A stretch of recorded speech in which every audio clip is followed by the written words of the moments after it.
હવે નવો ટોપિક જોઈશું આપણે પરિવર્ત શ્રેણી. પરિવર્ત શ્રેણી એટલે શું?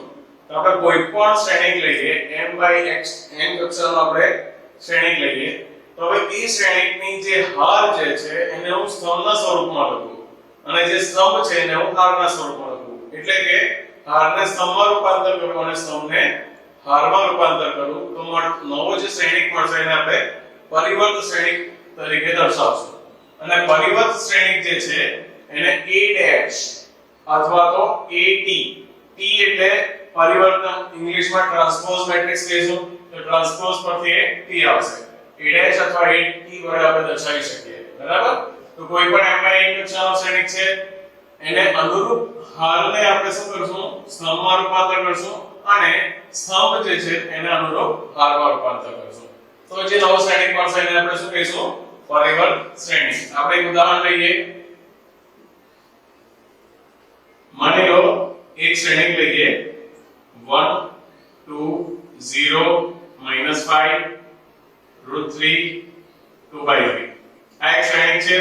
હવે આને આપણે કક્ષા જોઈએ તો કક્ષા શું થશે? આપણી પાસે 3 હાર અને 2 સ્તંભ છે તો એની કક્ષા જે આવશે 3/2 આવશે. આ શ્રેણીની કક્ષા કેટલી આવી? 3/2. એના પરથી આપણે એનો પરિવર્ત શ્રેણીક લખવો છે એટલે કે a'. હવે મેં શું કીધું કે a' જે છે એટલે કે પરિવર્ત શ્રેણીકમાં જે હાર જે છે એને મારે સ્તંભ સ્વરૂપમાં લખવાનો. તો અહીંયા હાર કઈ છે? 1 2 0 -5 અને √3 2/3. બરાબર? ટૂંકમાં જે હાર હતી એને મેં સ્તંભ સ્વરૂપમાં લખી અને જે સ્તંભ છે એને હારના સ્વરૂપમાં લખીએ તો જે નવો શ્રેણીક મળશે એ શું થશે? પરિવર્ત શ્રેણી. હવે બીજી એક વસ્તુ કે જો આપણો શ્રેણીક જે છે એની કક્ષા 3/2 છે m/n હોય તો પરિવર્ત શ્રેણીકની કક્ષા 2/3 થશે. બરાબર? એટલે કે અહીંયા આપણે m/n શ્રેણીક હોય બરાબર એની કક્ષા કઈ છે? m/n. તો આપણે a' જે છે એનો પરિવર્ત શ્રેણીક એની કક્ષા થશે n/n. એની કક્ષા કેટલી આવશે? n/n. તો આ જે છે આ પરિવર્ત શ્રેણીક તમે આ રીતે લખી શકો. હવે આપણે જોઈએ પરિવર્ત શ્રેણીકના ગુણધર્મો. પરિવર્ત શ્રેણીકના ગુણધર્મો પ્રથમ ગુણધર્મ a' નો ડેશ ઇક્વલ ટુ શું થશે? a.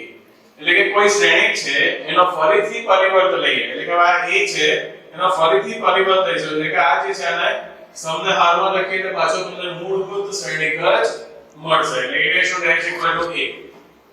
બીજું જે આવશે ગુણધર્મ કે કોઈ અચળ સંખ્યા આપણે k લઈએ તો k માં તો એના માટે k a હોલ ડેશ એટલે કે કોઈ શ્રેણીકને આપણે અચળ સંખ્યા વડે ગુણાકાર કરીએ અને એનું પછી પરિવર્ત શ્રેણીક લઈએ અને તો એનું જે મૂલ્ય છે એ k a' જેટલું થશે એટલે કે અચળ શ્રેણીકને a ના પરિવર્ત વડે ગુણતા જે કિંમત મળે એટલું જ થશે. ત્રીજો જે છે ગુણધર્મ એ છે સરવાળા માટે a' સોરી અથવા તો a + b whole dash equal to થશે a' + b'. આનો મીનિંગ એવો થાય કે તમે બે સમાન કક્ષાવાળા શ્રેણીકનો સરવાળો કરો અને પરિવર્ત લો એ દરેક શ્રેણીકનો પરિવર્ત લઈને સરવાળો કરો એનું મૂલ્ય સરખું જ થશે. અને ચોથું અને ઇમ્પોર્ટન્ટ બરાબર આ જે છે આ ઇમ્પોર્ટન્ટ ગુણધર્મ.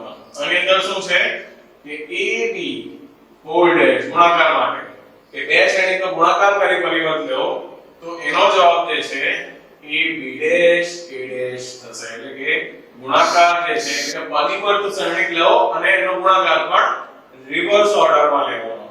બરાબર? અહીં ab હોય તો અહીંયા b' લેવાનો, અહીંયા ba હોય તો અહીંયા a' લેવાનો. એ રીતે તમે ગુણાકાર કરશો તો એમ બંનેનો જવાબ જે છે સરખો થશે. તો આ ઇમ્પોર્ટન્ટ ગુણધર્મ છે અહીંયા ખાસ સાચવવાનું. હવે પરિવર્ત શ્રેણીકના અનુરૂપ આપણે ઉદાહરણ 20 જોઈશું. એની અંદર બે શ્રેણીક આપવામાં આવેલા છે અને પરિવર્ત શ્રેણીકના ગુણધર્મો છે એ પૈકીના 3 ગુણધર્મો આપણે ચેક કરવાના છે. પ્રથમ ગુણધર્મ છે a' ઇક્વલ ટુ a. આપણે પહેલા a જે છે એ શ્રેણીક કયો આપેલો છે 3 √3 2 4 2 0. આ જે શ્રેણીક છે આપણને 2/3 આપેલો છે. આપણે a' લખશું પહેલા એટલે કે a નો પરિવર્ત તો આપણે પરિવર્ત શ્રેણીકમાં શું કરશું? હારને સ્તંભ સ્વરૂપમાં લખીએ 3 √3 2 4 2 0 એટલે કે આપણો જે શ્રેણીક બનશે 3/2 કક્ષાનો મળશે એ પરિવર્ત શ્રેણીક મળશે. ફરીથી આપણે એનો a ડેશ લઈએ એટલે કે આ જે a ડેશ જે છે આપણો પરિવર્ત શ્રેણીક છે એનો ફરીથી પરિવર્ત લઈએ તો આપણે હારને સ્તંભના સ્વરૂપમાં લખીએ 3 4 √3 2 2 0 આ ફરી આપણને 2/3 કક્ષાનો મળશે અને આપણે જોઈએ તો આ બંને જે શ્રેણીક જે છે સમાન છે એનો મતલબ કે જવાબ શું આવશે a. બીજો ગુણધર્મ ચેક કરીએ.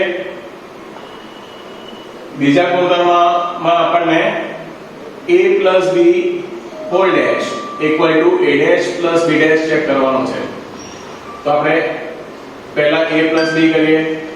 a + b equal to 3 √3 2 4 2 0 plus b 2 - 1 2 1 2 4 આપણે આ બંને શ્રેણીકનો સરવાળો કરીશું. સરવાળામાં શું કરીએ આપણે? અનુરૂપ ઘટકોનો સરવાળો. તો ડાયરેક્ટ આન્સર લખીએ 3 + 2 કેટલો આવશે? 5 √3 બીજો ઘટક આવશે √3 - 1 2 + 2 થશે 4 4 + 1 5 2 + 2 4 અને 0 + 4 4 આ આપણને a + b નો આન્સર આવશે. તો આપણે a + b whole dash equal to અનુરૂપ હારને સ્તંભમાં ફેરવી દઈએ તો આન્સર આવશે આ જે શ્રેણીક આવે 2/3 આપણો આન્સર આવશે 5 √3 - 1 4 5 4 4 2/3 કક્ષાનો શ્રેણીક મળશે અને આપણે સમીકરણ નંબર 1 શોધેલું છે. તો a' ઇક્વલ ટુ શું થશે? 3 4 √3 2 2 0 એ જ પ્રમાણે b' લખી દઈએ તો b જે છે એનો પરિવર્ત શ્રેણીક 2 1 -1 2 2 4 હવે આપણે જે પરિણામ મેળવવાનું છે a' + b' a' + b' એટલે 3 4 √3 2 2 0 પ્લસ 2 1 -1 2 2 4 ઇક્વલ ટુ અનુરૂપ ઘટકોનો સરવાળો 3 + 2 5 4 + 1 5 અહીં આવશે √3 - 1 2 + 2 4 4 અને 4 તો તમે અહીં અને આપણે સમીકરણ નંબર 2 આ 3/2 હવે આ 3/2 અને અહીં જે આવશે એ પણ 3/2 કક્ષાનો શ્રેણીક આવશે. વળી 1 અને 2 પરથી સમીકરણ 1 અને 2 પરથી શું થશે? a + b whole dash equal to a' + b'. હવે આ ક્વેશ્ચનનો ત્રીજો ભાગમાં શું કીધું છે કે અચળ k માટે kb whole dash equal to kb' થવું જોઈએ. તો આપણે સૌથી પહેલા kb ફાઇન્ડ કરી લઈએ. અચળ સંખ્યા k માટે k અને b શું આપેલું છે? 2 - 1 2 1 2 4 તો દરેક ઘટકને k વડે ગુણી કાઢીએ તો આન્સર આવશે 2k - k 2k k 2k 4k આસાનો આન્સર આવ્યો kb નો.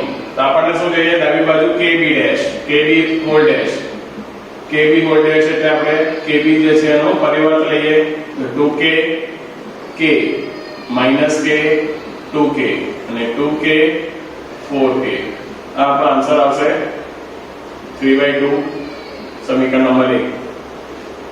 હવે આપણે kb' equal to k b' શું થશે આપણી પાસે? 2 1 -1 2 અને 2 4 k વડે ગુણાકાર કરીએ તો આન્સર આવશે 2k k - k 2k અને 2k 4k સમીકરણ 2 સમીકરણ 1 અને 2 પરથી શું થશે kb whole dash equal to kb dash ઇંગ્લિશમાં આપણે પરિવર્ત શ્રેણીનો છેલ્લો જે ગુણધર્મ હતો એ ચેક કરીશું કે જેની અંદર ab whole dash equal to a dash sorry b dash into a dash એ આપણે સાબિત કરવાનું છે. સૌથી પહેલા આપણે અહીં જો આ જે શ્રેણિક a જે છે સ્તંભ શ્રેણિક છે બરાબર, જેની કક્ષા જે આપણી પાસે છે 3/1 અને શ્રેણિક b જે છે હાર શ્રેણિક છે જેની કક્ષા આપણી પાસે 1/3 છે.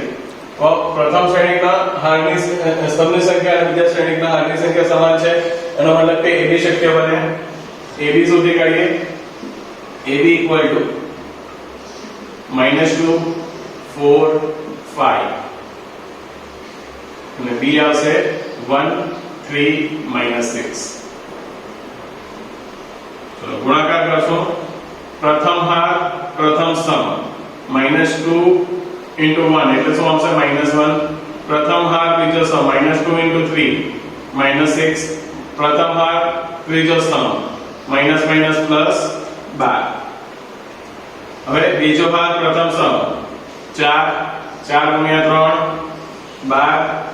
બીજો હાર ત્રીજો સ્તંભ -24. ત્રીજો હાર પ્રથમ સ્તંભ 5. ત્રીજો હાર બીજો સ્તંભ 15. ત્રીજો હાર ત્રીજો સ્તંભ -30. આ સૌનો આન્સર આવ્યો AB નો. આપણે એને જે જોઈએ છે AB હોલ ડેશ એટલે કે એનો પરિવર્ત શ્રેણિક લઈશું. તેનો પરિવર્ત શ્રેણિક શું આવશે? હારને આપણે અનુરૂપ સ્તંભમાં ફેરવી દઈએ. -2 -6 12 4 12 -24 અને 5 15 -30. અને આ સમીકરણ નંબર 1.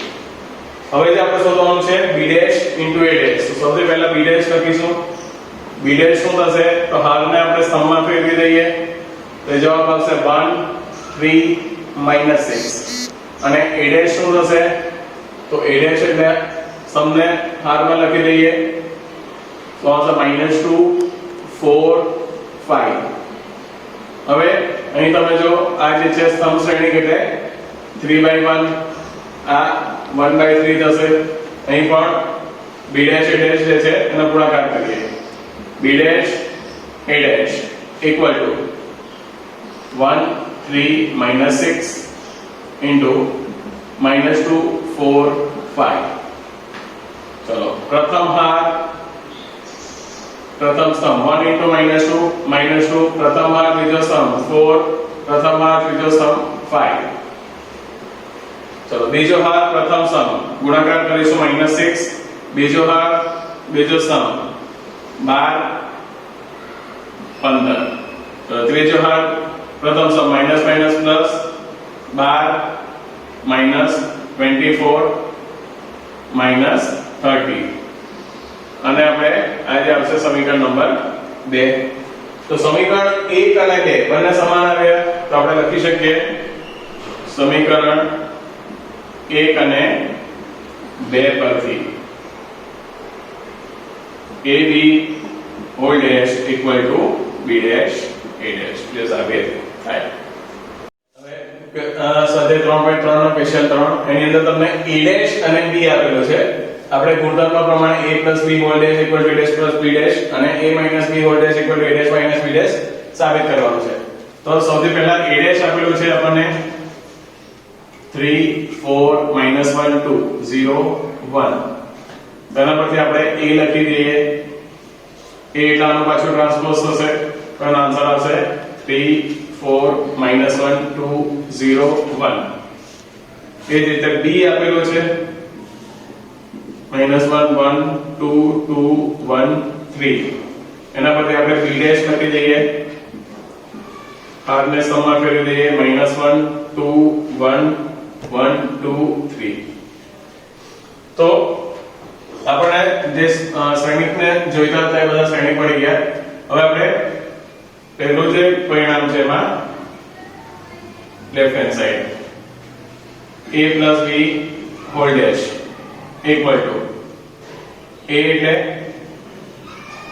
3 -1 0 4 2 1 plus b -1 2 1 1 2 3। चलो डायरेक्ट आंसर रखिए 3 -1 2 -1 plus 2 1 0 plus 1 1 4 plus 1 5 2 plus 2 4 અને 3 plus 1 4। આપણી પાસે a plus b, સોરી આપણે a plus b શોધીએ સૌથી પહેલા તો a plus b નો આન્સર આવશે। હવે a plus b whole dash equal to આનો આપણે ટ્રાન્સપોઝ લઈશું a શું આવશે 2 1 1 5 4 4 અને કે સમીકરણ નંબર 1 पे a dash plus b dash. चलो a डैश એટલે આપણી પાસે શું થશે 3 4 -1 2 0 1 પ્લસ b ડैश શું થશે -1 1 2 2 1 3। अब બંનેનો સરવાળો કરીએ તો આની અંદર 3 -1 2 4 plus 1 5 -1 plus 2 1 2 plus 2 4 1 4 સમીકરણ નંબર 2। તો સમીકરણ 1 અને 2 પરથી શું થશે a plus b whole dash equal to a dash plus b dash। એ જ રીતે બીજું પરિણામ ચેક કરીએ એની અંદર a minus b પહેલા શોધી કાઢીએ तो a એટલે શું થશે 3 -1 0 4 2 1 માઈનસ b એટલે શું થશે -1 2 1 1 2 3। બાદબાકી કરીએ ડાયરેક્ટ આન્સર લખીએ 3 minus minus plus 1 4 -1 -2 -3 0 -1 -1 4 4 minus 1 3 2 minus 2 0 અને 1 minus 3 minus 2 a minus b whole dash equal to આનો ટ્રાન્સપોઝ થશે 4 minus 3 minus 1 3 0 minus 2 સમીકરણ નંબર 3। હવે a dash minus b dash equal to a dash ની કિંમત છે આપણી પાસે 3 4 -1 2 0 1 માઈનસ b dash ની કિંમત છે -1 1 2 2 1 3। આનો answer 3 minus minus plus 1 4 4 minus 1 3 minus 3 minus 1 minus 2 minus 3 2 minus 2 0 0 0 minus 1 minus 1 અને 1 minus 3 minus 2 સમીકરણ 4। સમીકરણ 3 અને 4 પરથી શું થશે a minus b whole dash equal to a dash minus b dash। Question 4 એની અંદર તમે a dash અને b બે શ્રેણિક આપેલા છે આપણે a plus twice b 2b whole dash આ કિંમત શોધવાની છે। બરાબર આપણે સૌથી પહેલા a plus 2b શોધશું। a dash આપેલું છે તેના પરથી આપણે એનો ટ્રાન્સપોઝ એટલે પરિવર્ત શ્રેણિક શોધી કાઢીએ। હારને સ્તંભમાં ફેરવીને -2 3 1 2 એટલે a મળી જશે। હવે આપણે a plus 2b શોધીએ તો a એટલે શું થશે -2 1 3 2 plus 2 b એટલે શું થશે -1 0 1 2 -2 1 3 2 પ્લસ બે ની અંદર ગુણી કાઢીએ -2 0 2 4 બે શ્રેણિકનો સરવાળો આન્સર આવશે -2 -2 -4 1 plus 0 1 4 plus 3 plus 2 5 2 plus 4 6। આનો આન્સર આવ્યો a plus 2b। આપણે જે શોધવાનું છે a plus 2b whole dash। આનો આપણે whole dash એટલે આનો પરિવર્ત લઈશું અનુરૂપ ભાગને સ્તંભમાં લખી દઈએ -4 1 5 6 આપણો આન્સર થશે। હવે ક્વેશ્ચન 5 નો બીજો ક્વેશ્ચન એની અંદર બે શ્રેણિક આપવામાં આવ્યા છે આપણે ચેક કરવાનું a b whole dash equal to b dash into a dash. તો સૌથી પહેલા આપણે a b શોધીએ. 0 1 2 ને b આવશે 1 5 7. ચલો પ્રથમ હાર પ્રથમ સમ 0, પ્રથમ હાર બીજો સમ 0, પ્રથમ હાર ત્રીજો સમ 0, બીજો હાર પ્રથમ સમ 1 5 7. એ જ રીતે 2 10 14. આ આપણો ab નો આન્સર આવશે. આપણે શોધવાનું છે ab હોલ ડેશ. આનો પરિવર્ત લઈએ તો હારને સ્તંભના સ્વરૂપમાં લખીએ 0 0 0 1 5 7 2 10 14. સમીકરણ નંબર 1. હવે આપણે લઈશું a ડેશ. a ડેશ શું થશે? હારને સ્તંભના સ્વરૂપમાં લખીએ અને સ્તંભને હારના સ્વરૂપમાં એટલે 0 1 2. એ જ રીતે b ડેશ ઇક્વલ ટુ શું થશે? 1 5 7. હવે આપણે શોધીએ b dash into a dash. 1 5 7 into 0 1 2. चलो गुणाकार करिए. पहली हार भी पहला सम 0 1 2, बीजी हार पहलो सम 0, बीजी हार बीजो सम 5, ત્રીજો સમ 10. 0 7 14. Equation number 2. समीकरण 1 અને 2 પરથી શું થશે? ab whole dash equal to b dash into a dash.